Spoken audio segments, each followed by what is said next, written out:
അപ്പോൾ ഈ തീപിടുത്തമുണ്ടായി എന്നുള്ളതാണ് ആദ്യത്തെ ഒരു സംഭവം. അപ്പോൾ തീപിടുത്തം അണയ്ക്കാൻ വേണ്ടി ഇവർ പോയി അണച്ച് അതിനിടയിൽ അവിടെ പോയി ചോദിച്ചപ്പോൾ നോക്കിയപ്പോഴാണ് ഇളയ കുഞ്ഞില്ല എന്നുള്ളത് മനസ്സിലാക്കുന്നത്. ആദ്യം നോക്കിയപ്പോൾ 2 കുട്ടികളും കിടക്കുന്നതായിട്ട് അവർക്ക് തോന്നി. പിന്നെ വീണ്ടും ഒന്ന് നോക്കിയപ്പോൾ ഇളയ കുഞ്ഞില്ല എന്നുള്ളതാണ്. ഈ 2 കുട്ടികൾ ആർക്കൊപ്പമാണ് കിടന്നിരുന്നത്? 2 കുട്ടികളും ആദ്യം ഞാൻ മനസ്സിലാക്കുന്നത്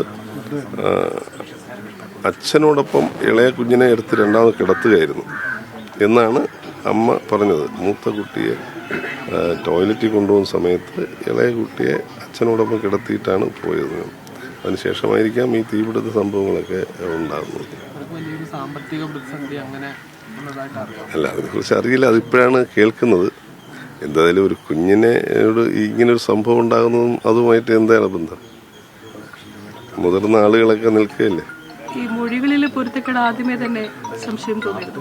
അല്ല, ഈ പറയുമ്പോൾ എന്നോട് പറഞ്ഞപ്പോൾ തന്നെ എനിക്ക് മനസ്സിലായി ഇവരെല്ലാം ഉണർന്നിരിക്കുന്ന ഒരു സമയമായിരുന്നു അത്.